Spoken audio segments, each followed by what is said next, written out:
আমার ননদ আমার 5 বছরের মেয়ের গায়ে হাত তুলেছে শুনে আমি সবার সামনে তাকে 2টা থাপ্পড় দিয়ে বললাম, আমার স্বামীর রোজগারের টাকা এই পরিবার চলে, আর আমার মেয়েকে থাপ্পড় মারার অধিকার তোমাকে কে দিল? এটা দেখে আমার শাশুড়ি রেগে আমাকে বলতেছে, তোমার মেয়েকে থাপ্পড় দিয়েছে বলে তোমার কষ্ট লেগেছে, তাই তুমি মারিয়াকে থাপ্পড় মারলা। সেই একই কষ্ট তো আমারও লাগতেছে, আমারও মন চাচ্ছে তোমাকে থাপ্পড় মারতে। আমি তখন বারান্দায় কাপড় তুলছিলাম, হঠাৎ ভেতর থেকে তীক্ষ্ণ একটা কান্নার শব্দ ভেসে এলো, আম্মু। আমি দৌড়ে ভেতরে ঢুকে দেখি আয়রা গাল চেপে ধরে কাঁদছে। তার সামনে দাঁড়িয়ে আছে আমার ননদ মারিয়া, চোখে মুখে বিরক্তি। কি হয়েছে? আমি হাঁপাতে হাঁপাতে জিজ্ঞেস করলাম। আয়রা কিছু বলতে পারছিল না, শুধু কাঁদছিল।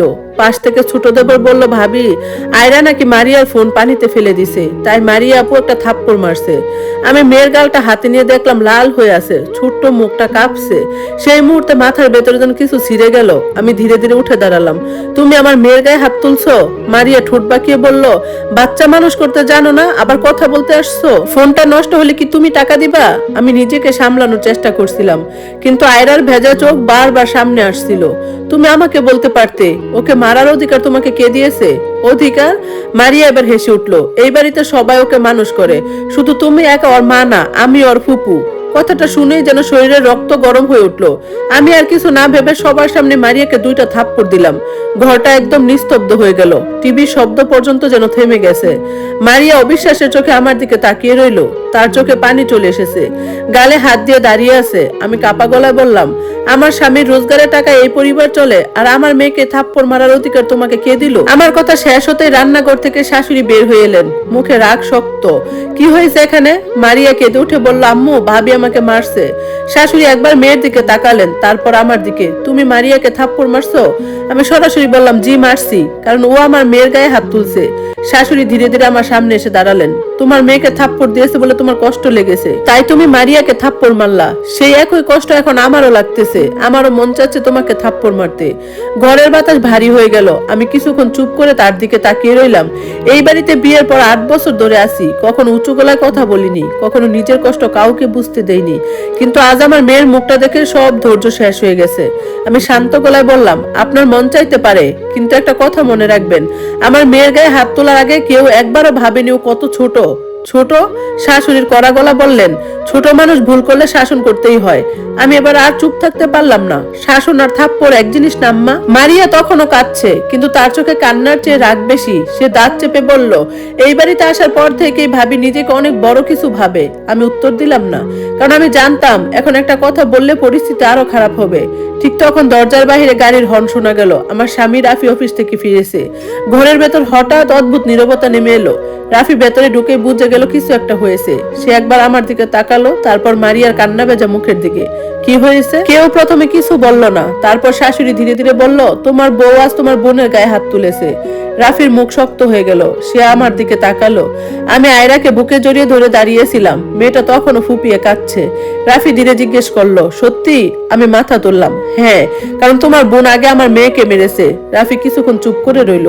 ঘরের সবাই তার উত্তরের অপেক্ষা করছে, আর আমি বুঝতে পারছিলাম আজকের এই থাপ্পড়ের শব্দ এটা শুধু ঝগড়া না, এটা হয়তো এই পরিবারের বহুদিনের চাপা আগুনের প্রথম বিস্ফোরণ। রাফির শান্ত চাহনি আর ঘরের এই ভারী নীরবতা যেন বুক ফেটে বেরিয়ে আসতে চাইছিল। শাশুড়ি মা তখনও মারিয়ার পাশে দাঁড়িয়ে আগলে রেখেছে তাকে, যেন আমি কোনো বড় অপরাধী। মারিয়া ফুপাতে ফুপাতে বলল, ভাইয়া দেখো, ভাবি কত বড় লোক কি দেখায়, বলে কিনা তোমার টাকা এই সংসার চলে, তাই সে যা খুশি করতে পারে। রাফি ব্যাগটা সোফায় রেখে ধীরে পায়ে আয়রার কাছে এলো। ওর গালের লাল দাগটা দেখে রাফির চোয়াল শক্ত হয়ে উঠলো। আয়রা বাবাকে দেখে আরো জোরে কেঁদে দিয়ে জড়িয়ে ধরলো। রাফি ওকে কুলে তুলে নিল, কিন্তু আমার দিকে একবারও তাকালো না। শাশুড়ি এবার চড়া গলায় বলল, রাফি তুই কি কিছুই বলবি? তোর সামনে দাঁড়িয়ে তোর বউ আমার মেয়েকে অপমান করলো, তুই থাকতে এই বাড়িতে বাহিরের একটা মেয়ে এসে আমার কলিজার টুকরার গায়ে হাত তুলবে? রাফি মেয়ের পিঠে হাত বুলাতে বুলাতে খুব নিচু স্বরে বলল, আম্মা, মারিয়া কি আয়রাকে মেরেছে? শাশুড়ি থতমত খেয়ে গেলেন, তবে সামলে নিয়ে বললেন, মেরেছে তো শাসনের জন্য। অত দামি ফোনটা পানিতে ফেললো, হাত তো একটু উঠবেই। বড়রা শাসন না করলে তো মাথায় উঠবে। রাফি এবার মাথা তুলে মারিয়ার দিকে তাকালো। মারিয়া ভাবলো বাইয়া বোধ হয় এবার আমার উপর চওড়া হবে। সে কান্নার ব্যাগ বাড়িয়ে দিল, কিন্তু রাফি শান্ত গলায় বলল, মারিয়া, ফোনটার দাম কত ছিল? মারিয়া অবাক হয়ে বলল, 25,000 টাকা। কেন? আগামীকাল তোমাকে আমি নতুন একটা ফোন কিনে দেবো, আর এই মাসের সংসার খরচ থেকে 25,000 টাকা আমি কেটে রাখবো। কারণ তোমরা যদি মনে করো টাকার জন্য একটা 5 বছরের বাচ্চার গায়ে হাত তোলা জায়েজ, তাহলে সেই টাকা শোধ করার দায়িত্ব তোমার হওয়া উচিত। আয়রার বয়স মাত্র 5 বছর, ওর ভালো মন্দ বুঝার বয়স এখনো হয়নি, এটা মনে রেখো। রাফির কথায় পুরো ঘর স্তব্ধ হয়ে গেল। শাশুড়ি চিৎকার করে উঠলেন, এ কি বলছিস রাফি? তুই নিজের বোনের চেয়ে একটা ফোনকে বড় করে দেখছিস? রাফি এবার আমার দিকে তাকালো, ওর চোখে একটা অদ্ভুত আক্ষেপ। সে বলল, আমি ফোনের কথা বলছি না আম্মা, আমি সম্মানের কথা বলছি। এই বাড়িতে 8 বছর ধরে মায়া আমার স্ত্রী, সে মুখ বুজে সব সহ্য করে আসছে। তোমরা ওকে বাহিরের মেয়ে বলো, কথায় কথায় খোঁটা দাও, ও কোনোদিন প্রতিবাদ করেনি, কিন্তু আজও মা হিসেবে প্রতিবাদ করেছে। মেয়ের গালের ওই দাগটা আমার কলিজায় লেগেছে আম্মা। মারিয়া যদি শাসনের অধিকার রাখে, তবে মায়াও অধিকার আছে নিজের সন্তানকে রক্ষা করার। আমি অবাক হয়ে রাফির দিকে তাকিয়ে রইলাম। যে মানুষটা সবসময় ঝগড়া এড়িয়ে চলতো, আজ সে আমার পাশে পাহাড়ের মতো দাঁড়িয়েছে। শাশুড়ি রাগে কাঁপতে কাঁপতে নিজের ঘরে চলে গেলেন। মারিয়া অপমানে গজগজ করতে করতে সিঁড়ি দিয়ে উপরে উঠে গেল। বসার ঘরে তখন শুধু আমি, রাফি আর আমাদের ছোট মেয়েটা। রাফি আয়রাকে নিচে নামিয়ে আমার সামনে এসে দাঁড়ালো। তুমি ঠিক কাজ করছো মায়া, তবে একটা কথা ভুল বলেছো। আমি ভয়ার্ত চোখে তাকালাম। রাফি আমার হাত দুটো ধরে বলল, আমার টাকা এই সংসার চলে না মায়া, আমাদের ত্যাগে এই সংসার চলে। তুমি যদি আজ প্রতিবাদ না করতে, তবে আয়রা সারা জীবন মাথা নিচু করে থাকতে শিখতো। কিন্তু মনে রেখো, আজকের পর এই বাড়িতে তোমার পথ চলা আরো কঠিন হয়ে যাবে। আমি জানালার বাইরে অন্ধকারের দিকে তাকালাম। আমি জানি কাল সকালটা অন্যরকম হবে। শাশুড়ির অবহেলা আর ননদের বিষাক্ত কথা আরো বাড়বে, কিন্তু আমার কোনো আফসোস নেই। আজ আয়রা যখন শান্ত হয়ে আমার বুকে মাথা রাখলো, আমি বুঝলাম একজন মায়ের কাছে নিজের আত্মসম্মানের চেয়ে সন্তানের নিরাপত্তা অনেক বড়। পরের দিন সকালে নাস্তার টেবিলে কেউ কারোর সাথে কথা বলছে না। শাশুড়ি রান্নাঘরে হাঁড়ি পাতিল সজোরে শব্দ করছে। আমি চা নিয়ে টেবিলে বসতে তিনি এসে সামনে দাঁড়ালেন। তোর অহংকার তো অনেক বেড়ে গেছে রাফির আশকারা পেয়ে। মনে রাখিস, এই বাড়ির শিকড় আমি, ডালপালা কাটলেও গাছের উপরে ফেলা এত সহজ না। আমি চায়ের কাপে চুমুক দিয়ে শান্ত গলায় বললাম, গাছ উপড়ানোর ইচ্ছা আমার নেই আম্মা। আমি শুধু ডালপালাগুলো একটু ছেটে দিতে চাইছি, যাতে আগাছা হয়ে সেগুলো আমার মেয়ের ভবিষ্যৎ নষ্ট না করে। শাশুড়ির মুখ রাগে নীল হয়ে গেল। ঠিক সেই মুহূর্তে কলিং বেলটা বেজে উঠলো। দরজা খুলতে দেখি সামনে আমার বড় জা আর ভাসুর দাঁড়িয়ে, তাদের হাতে ব্যাগপত্র। বড় জা বাঁকা হেসে বললেন, শুনলাম ছোট জা তো এই বাড়িতে তুলকালাম ঘটিয়ে দিয়েছে। খবর পেয়ে চলে আসলাম, দেখি কার কত জোর। আমি এই কথা শুনে শুধু হ্যাবলার মতো তাকিয়েই রইলাম। বড় যা রেখা ভাবির ওই বাঁকা হাসি আর গলার স্বরে যেন পুরো বাড়ির বাতাস মুহূর্তে বিষিয়ে উঠল। তিনি ব্যাগগুলো সোফায় ফেলে দিয়ে কোমরে হাত দিয়ে দাঁড়ালেন। ভাসুর সাহেব গম্ভীর মুখে রাফির ঘরে গিয়ে ঢুকলো। আমি তখন দরজার পাশে স্তব্ধ হয়ে দাঁড়িয়ে। মনে হচ্ছে কালকের ওই ঝড়টা থামেনি, বরং আরো বড় কোনো ঘূর্ণিঝড় ডাকার প্রস্তুতি চলছে। শাশুড়ি মা রেখা বাবিকে দেখেই যেন হাতে স্বর্গ পেলেন। তিনি ডুকরে কেঁদে উঠে বললেন, দেখ রে দেখ, তুই আসছিস, বড় ভালো করছিস। এই বাড়িতে আমার আর কোনো মান সম্মান নেই। তোর ছোট যা আজ এই বাড়ির আদরের মেয়ের গায়ে হাত তুলছে, আবার আমাকে মুখে মুখে তর্পিয়ে কথা শুনিয়ে দিচ্ছে। রেখা বাবি আমার দিকে এক পলক তাকিয়ে শাশুড়িকে জড়িয়ে ধরলেন। সান্ত্বনা দেওয়ার স্বরে বললেন, কেঁদো না মা, আমরা থাকতে এই বাড়িতে কারো এত সাহস হবে না যে আপনার উপর কথা বলে। আসলে দিনকাল বেশি ভালো না তো, নিচু বংশের মেয়েরা একটু প্রশ্রয় পেলেই মাথায় চড়ে বসে। কথার 20টা সুজ আমার কলিজায় গিয়ে বিঁধলো। 8টা বছরের রেখা ভাবি আমাকে কম জ্বালাননি। তিনি এই বাড়ির বড় বউ, বাপের বাড়ি থেকে অনেক কিছু নিয়ে এসেছেন বলে নিজের ধরাকে সরাও জ্ঞান করেন। আমি সেখানে দাঁড়িয়ে থাকলাম না, রান্নাঘরে গিয়ে সবার জন্য নাস্তা তৈরি তরজোর শুরু করলাম। কিন্তু সেখানেও শান্তি নেই। একটু পর রেখা ভাবি রান্নাঘরে ঢুকলেন। কি গো ছোট বউ, খুব তো তেজ দেখাচ্ছ কাল থেকে।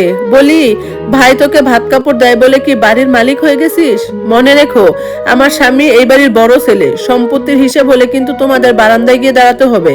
আমি রুটি বেলতে বেলতে শান্ত গলায় বললাম, ভাবি, সম্পত্তির হিসেব করতে আসিনি। আমি শুধু আমার মেয়ের অপমানের বিচার করেছি। মা হিসাবে আপনি হলে কি করতেন জানি না, তবে আমি আমার বাচ্চার গায়ে হাত তোলা সহ্য করব না। রেখা ভাবি মুখ বাঁকিয়ে বললেন, আহা কি সতী সাধ্যি মা রে। শোনো মায়া, রাফিকে নিয়ে যে স্বপ্ন দেখছো তা ভেঙে চুরমার হতে সময় লাগবে না। আজ রাফির বড় ভাই তাকে বোঝাতে গেছে, দেখি কতক্ষণ সে তোমার আঁচলের নিচে লুকিয়ে থাকে। আমার হাতটা একটু থমকে গেল। রাফি কি পারবে তার বড় ভাইয়ের সামনে মাথা তুলে দাঁড়াতে? এই বাড়িতে ভাসু সাহেবকে সবাই জমের মতো ভয় পায়। ড্রয়িং রুম থেকে হঠাৎ উঁচু গলার শব্দ ভেসে এলো। ভাসু সাহেব রাফিকে ধমকাচ্ছে। তোর লজ্জা করে না রাফি? একটা মেয়ের জন্য তুই মা আর বোনের সাথে সম্পর্ক নষ্ট করছিস? তোর বউকে বল মারিয়ার পায়ে ধরে মাপ চাইতে। না হলে এই বাড়িতে তোদের জায়গা হবে না। আমি পর্দা সরিয়ে দেখলাম রাফি সোফায় মাথা নিচু করে বসে আছে। ওর মুখটা যন্ত্রণায় নীল হয়ে গেছে। একদিকে তার আদর্শ, অন্যদিকে তার বড় ভাই আর মায়ের চাপ। শাশুড়ি মা টিপ্পনি কেটে বললেন, মাফ না চাইলে আজ থেকে ওর রান্না আলাদা, এই চুলায় ওর আর হাড়ি চলাতে পারবে না। রাফি এবার ধীরে ধীরে উঠে দাঁড়ালো। ওর চোখের দৃষ্টিতে গতকালকে সেই ধীরতা আজ কিছুটা মলিন। সে আমার দিকে একবার তাকালো, তারপর বড় ভাইয়ের দিকে তাকিয়ে বলল, ভাইয়া, মায়া কেন মাফ চাইবে? মারিয়া যদি আগে আয়রাকে না মারতো তবে মায়া কোনোদিন ওর গায়ে হাত তুলতো না। দোষ তো মারিয়ারও আছে। ভাসুর সাহেব টেবিলে চাপড় কেটে বললেন, একদম তর্ক করবি না। বড়দের মুখে মুখে তর্ক করা তুই কবে শিখলি? আজ যদি তোর বউ মাফ না চায় তবে আমার আর তোর কোনো সম্পর্ক থাকবে না। তুই কি চাস আমাদের ভাই ভাই বিচ্ছেদ হোক? রাফি পাথর হয়ে দাঁড়িয়ে রইল। আমি দরজার আড়ালে দাঁড়িয়ে নিজের নখ কামড়াচ্ছি। আমি জানি রাফি তার ভাইকে কতটা সম্মান করে। এই ব্ল্যাকমেল ও সইতে পারছে না। রেখা ভাবে আমার পাশে এসে ফিসফিস করে বলল, কি ছোট বউ, দেখলে তো বাড়ির ভাঙ্গন শুরু হয়ে গেছে। এবার বলো, মাফ চাইবে নাকি ব্যাগ গুছিয়ে বাপের বাড়ি রওনা দিবে? আমি আয়রার দিকে তাকালাম। মেয়েটা ভয়ে আমার শাড়ির কোণ ধরে দাঁড়িয়ে আছে। এই বাড়িতে টিকে থাকতে হলে কি আমাকে আজ অন্যায়ের কাছে মাথা নত করতে হবে, নাকি রাফির হাত ধরে এক অনিশ্চিত ভবিষ্যতের দিকে পা বাড়াতে হবে? ঘরের ভিতরে তখন থমথমে নীরবতা। সবাই আমার উত্তরের অপেক্ষায়। রাফিও আমার দিকে করুণ চোখে তাকিয়ে আছে, যেন সে মনে মনে বলছে, মায়া, এবার একটু মানিয়ে নাও, না হলে সব শেষ হয়ে যাবে। আমি একটা দীর্ঘশ্বাস ফেলে সবার সামনে গিয়ে দাঁড়ালাম। ধন্যবাদ সবাইকে। গল্পটা কেমন লাগলো অবশ্যই জানাবেন, আর এই গল্পের বাকি অংশ শুনতে সাথেই থাকবেন। আজকের মতো আল্লাহ হাফেজ।